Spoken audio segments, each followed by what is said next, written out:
So, I've only had my channel for a week, and I know that these videos, I knew that these videos would probably make people upset and there'd be a lot of criticism.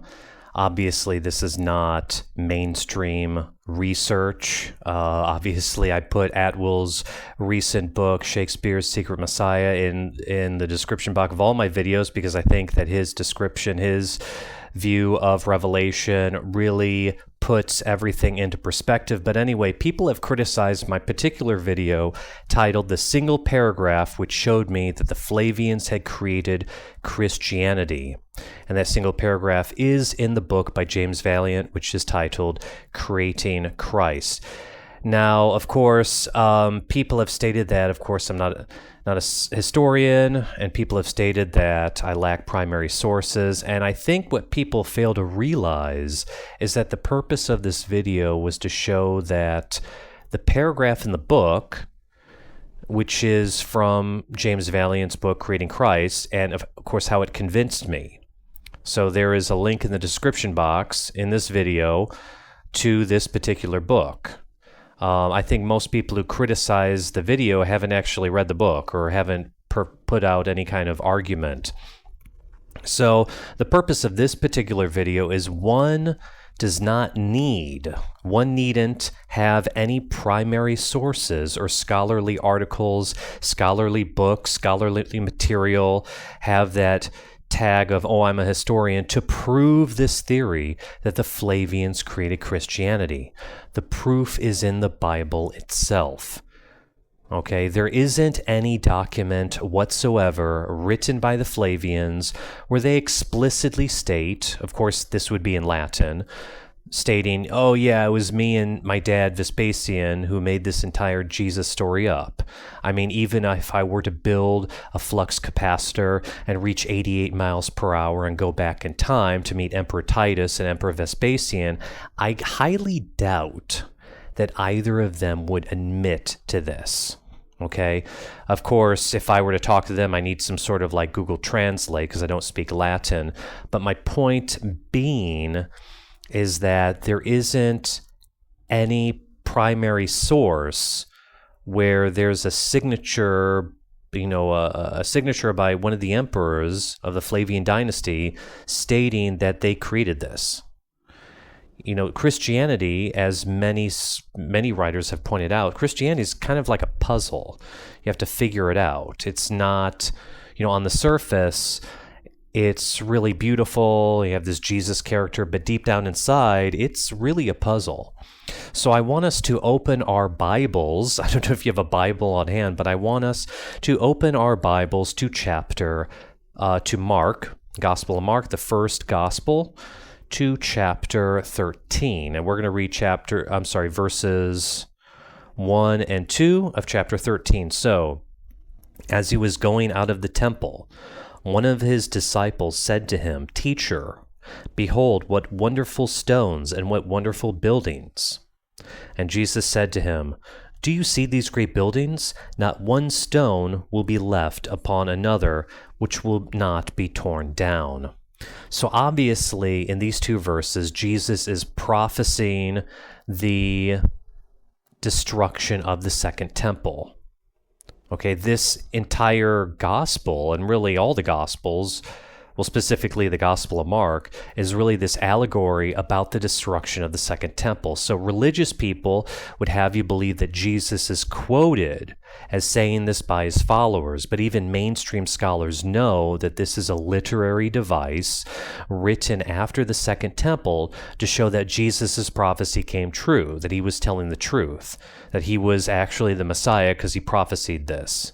But it's obvious, and again, even mainstream scholars, Bart Ehrman, even he knows this, it's quite obvious that this entire story is not fact, but actually an allegory. So looking backwards, if we go to chapter 11, verses 12 to 14, Jesus curses the fig tree right before entering Jerusalem. Of course, this fig tree is a metaphor for the temple. Jesus' followers were not standing around holding papyrus notebooks, taking copious notes on how many leaves were on the fig tree or how many figs had fallen. This is all allegorical, and it's actually Richard Carrier, who's a very famous New Testament scholar, who's actually talked specifically about the fig tree in Mark and how this is not actually what happened. This is all allegorical, okay? Nobody took notes on Jesus doing this because it's quite obvious it refers to the temple because Jesus curses the fig tree right before entering Jerusalem. So going back to Mark chapter 13, we have verses 3 and 4. So John and Andrew question Jesus privately. So it says, I'll read it. Here we go, 3 and 4. As he was sitting on the Mount of Olives opposite the temple, Peter and James and John and Andrew, so 4 of them, were questioning him privately. Quote, "Tell us, when will these things be? What will be the sign when all of these things are going to be fulfilled?" So again, verse 4, this is about the end of days. This is about the coming kingdom of heaven. Again, remember that Jesus is an apocalyptic preacher. So Jesus is explaining essentially the apocalypse, the end of the world, the end of all things, this kingdom of heaven, where there will not be men and women, there will not be material things, everything will be heavenly, I guess. And so again, he's teaching his followers about the coming kingdom of heaven. Since the beginning of the story, all the parables in the Gospel of Mark relate to the kingdom of heaven. So here's a key is right here. Jesus is sitting on the Mount of Olives opposite the temple.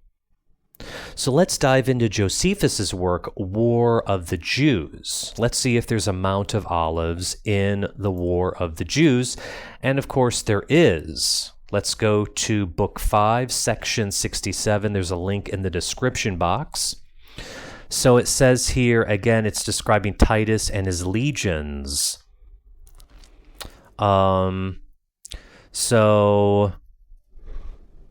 To guard, I'm just going to read part of this. To guard that pass into the city and had been taken before Vespasian. These legions had orders to encamp at the distance of 6 furlongs from Jerusalem at the mount called the Mount of Olives, which lies over the city on the east side and is parted from it by a deep valley. So again, this is where Titus sets up camp before attacking Jerusalem and destroying the temple. So it's interesting how Jesus is sitting down, about to explain the end of the world, the apocalypse, and of course here you have Titus sitting his legions, his army down on the Mount of Olives, the same place where Jesus is preaching. Rather interesting. But moving on. So verses 7 through 13 seem to be part of an original text. I'll just go ahead and read some of this. So chapter 13, verse 7. When you hear of wars and rumors of wars, do not be frightened. Those things must take place, but that is not yet the end. For nation will rise up against nation, and kingdom against kingdom. There will be earthquakes in various places. There will also be famines. These things are merely the beginning of birth pangs. Interesting, birth pangs. That's one of the things Paul talks a lot about. He mentions birth pangs in Galatians. He also mentions this concept of, he mentions himself as untimely birth. Birth is an ongoing theme within Paul's letters. Kind of interesting that Jesus mentions birth pangs. But anyway, moving on. Again, verse 9, but be on your guard, for they will deliver you to the courts, and you will be flogged in the synagogues, and you will stand before the governors and kings for my sake as a testimony to them. The gospel must first be preached to all the nations. Okay, and of course the gospel, as I understand it, if you look at the beginning of Mark, it's not that Jesus died for your sins, but it's that repent, the world is ending soon. That's what as I understand the gospel to be, at least in the Gospel of Mark. And also, Bart Ehrman seems to think too, if you read his books, how Jesus became God, and also his book on Jesus being an apocalyptic preacher. But anyway, moving on. Verse 12 is rather interesting. Brother will betray brother to death, and a father his child, and children will rise up against parents and have them put to death. You will be hated by all because of my name, but the one who endures to the end, he will be saved. Of course, saved because at the end of days, everything will become nothing, everything will be destroyed, and then, of course, the Son of Man, or the Father, again, there are various views, but the Son of Man will come and save those who God has chosen. So, again, it's interesting because at the beginning, when I was talking, Jesus is sitting down, talking to his followers, his 4 disciples, specifically 4, about the coming end of days, this apocalypse.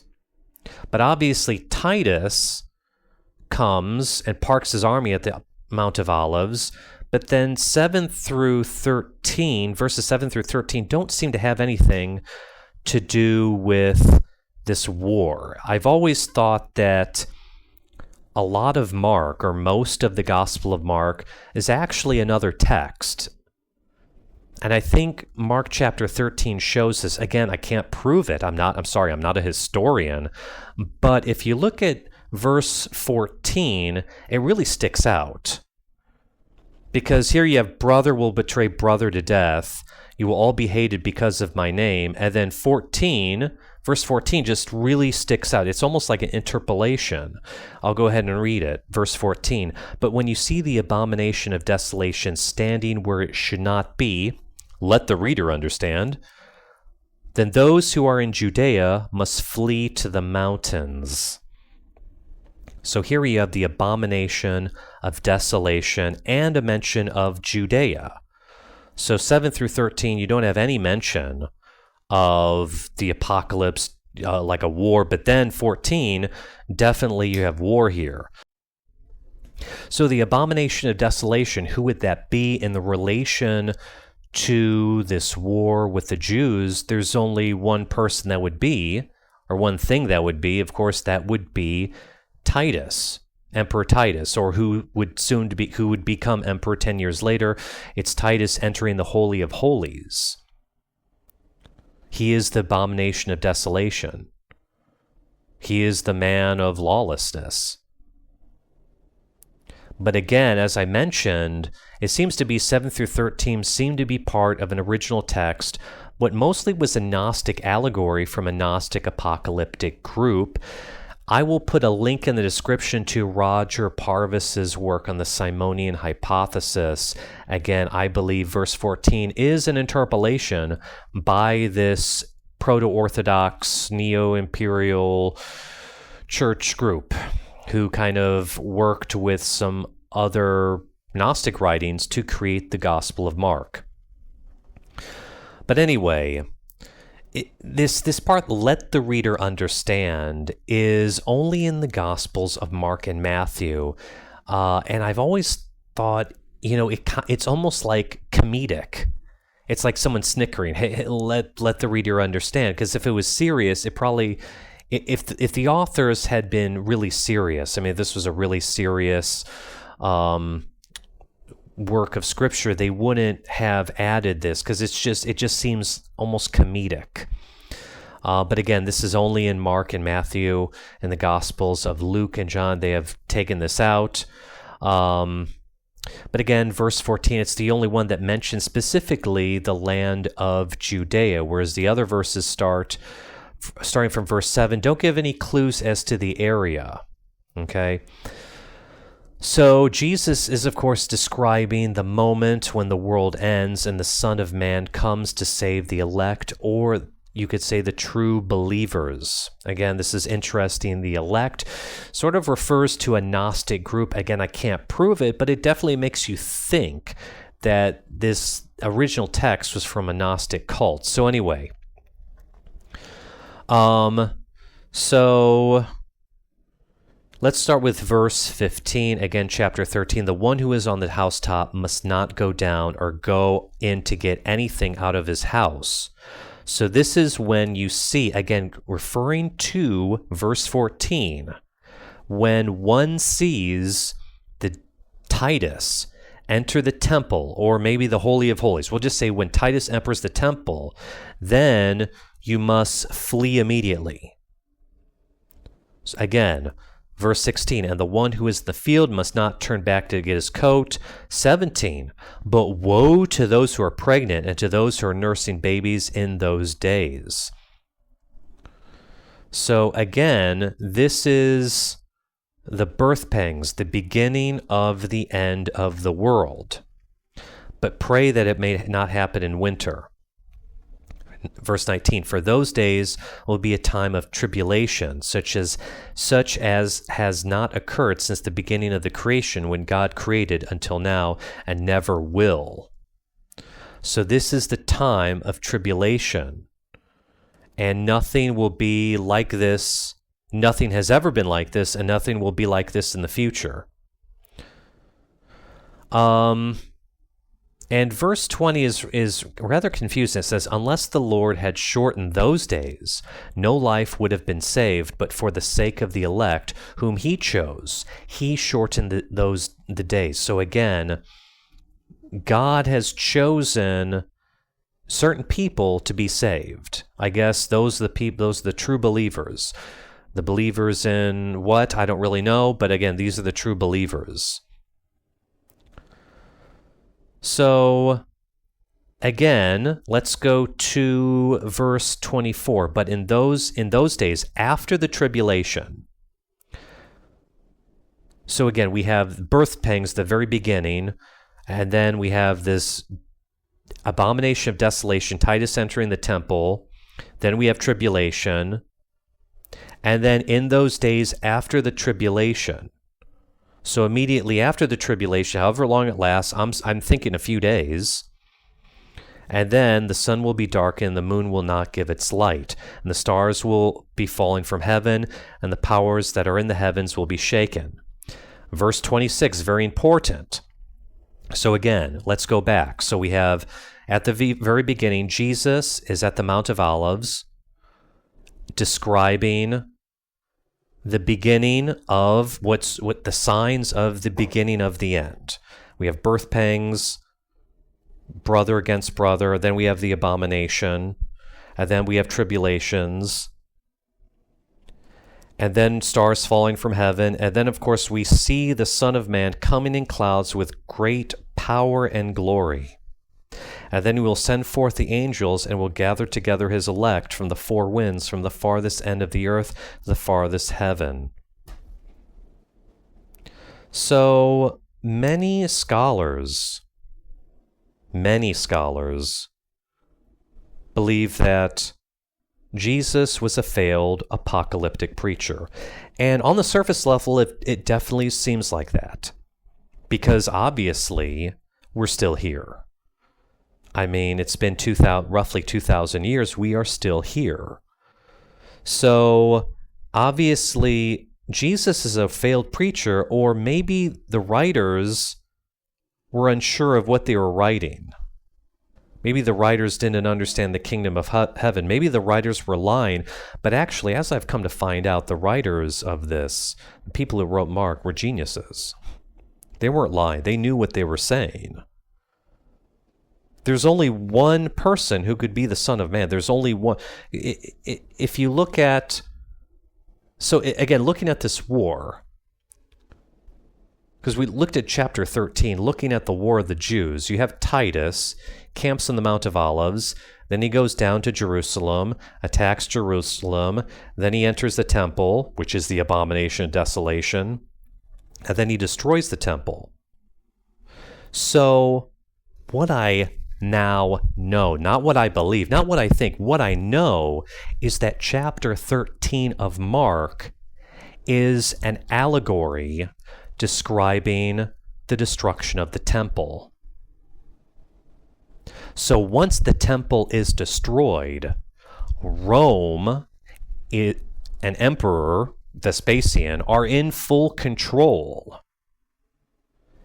And I mentioned this in another video. It's not that everything has ended, because this original Gnostic group, whoever these Gnostics were, they believed the world really was going to end. Everything would come to nothing. But actually, the Romans, they took this work and added some stuff and made it, instead of the world ending, the kingdom of heaven is actually Rome. Who is the Son of Man? There's only one person it could be. Who is it? It's Titus. So in chapter 13 of Mark, Titus is not only the abomination of desolation, the man of lawlessness, Satan essentially, he's also the Son of Man. He brings about this new kingdom of heaven, which is Rome. So Jesus is kind of like Satan and, Titus is kind of like Jesus and Satan put together, which is really crazy. And you may think it's insane. How could that be? How could they have written this? And, well, I mentioned in verse 14, let the reader understand. I mentioned earlier that it doesn't seem very serious. Like in the Gospel of John, which I believe is the most serious, most, spiritual, religious gospel, there's no element like that. In fact, the writers took that out. They had Mark to look at, but they didn't put that in the Gospel of John and Luke.